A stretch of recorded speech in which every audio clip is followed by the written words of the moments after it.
ಎಲ್ಲರಿಗೂ ನನ್ನ ಶುಭ ದಿನ. ಮಕ್ಕಳ ಮನಸ್ಸು ಅದ್ಭುತವಾದ ಕಲ್ಪನೆ, ಕಾಣದ ಚಿತ್ರಗಳು, ಮನಸ್ಸನ್ನು ಅಚ್ಚರಿಯಲ್ಲಿ ಬೀಳಿಸುವ ಕಥೆಗಳನ್ನು ಇಷ್ಟಪಡುವುದರಲ್ಲಿ ಸಂದೇಹವೇ ಇಲ್ಲ. ಹೀಗಾಗಿ ಹಿಂದೆ ಮನೆಯಲ್ಲಿ ಅಜ್ಜ ತಾತಂದಿರು ಮಕ್ಕಳಿಗೆ ರಾಜಕುಮಾರನ ಕಥೆಗಳು, ದೆವ್ವದ ಕಥೆಗಳು, ಮೋಹಿನಿ ಕಥೆಗಳು, ಮಾಟಮಂತ್ರದ ಕಥೆಗಳನ್ನು ಹೇಳಿ ಮಕ್ಕಳ ಮನಸ್ಸಿಗೆ ಆನಂದವನ್ನು ತರುತ್ತಿದ್ದರು. ಆದರೆ ಇಂದಿನ ಆಧುನಿಕ ಪುಟ್ಟ ಸಂಸಾರಗಳಲ್ಲಿ ಅಂತಹ ಚಿತ್ರಗಳನ್ನು ಕಲ್ಪಿಸಿಕೊಳ್ಳಲು ಸಾಧ್ಯವಿಲ್ಲ. ಒಂದು ಮನೆಯಲ್ಲಿ ಅಪ್ಪ, ಅಮ್ಮ, ಒಂದು ಮಗು ಮಾತ್ರ. ಮಗುವಿಗೆ ಕತೆ ಹೇಳುವ ದಿನಗಳು ಮುಗಿದಿವೆ ಎಂದರೆ ಅಚ್ಚರಿಯಾಗದು. ಹೀಗಾಗಿ ಮಕ್ಕಳನ್ನು ಕಲ್ಪನೆ ರೋಮಾಂಚನಕ್ಕೆ ಒಳಪಡಿಸುವ ಸುಂದರವಾದ ಕಥೆಗಳ ಗುಚ್ಛವನ್ನು ಸಿದ್ಧಪಡಿಸಿ ನಿಮಗಾಗಿ ತರುತ್ತಿದ್ದೇನೆ.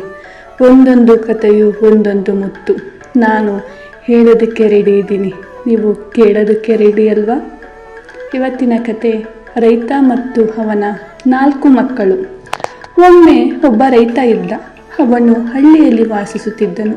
ಅವನಿಗೆ 3 ಗಂಡು ಮಕ್ಕಳಿದ್ದರು. ಅವರು ಯಾವಾಗಲೂ ಪರಸ್ಪರ ಜಗಳವಾಡುತ್ತಿದ್ದರು. ರೈತ ತೀವ್ರ ಅನಾರೋಗ್ಯಕ್ಕೆ ಒಳಗಾದ.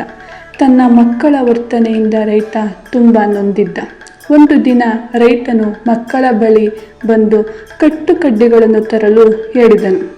ಅದನ್ನು ಮುರಿಯುವಂತೆ ಕೇಳಿಕೊಂಡನು.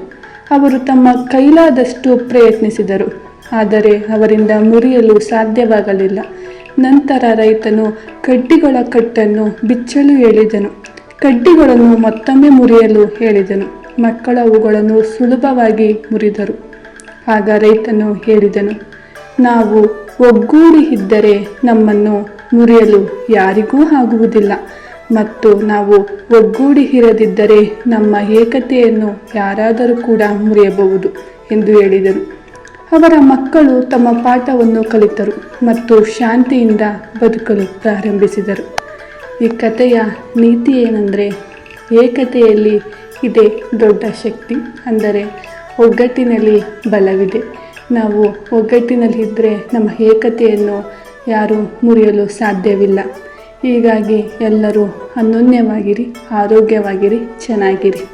ಈ ಕಥೆಯಿಂದ ಎಲ್ಲರೂ ಒಗ್ಗಟ್ಟಿನಲ್ಲಿ ಬಲವಿದೆ ಅಂತ ಅರ್ಥ ಮಾಡಿಕೊಳ್ಳಿ.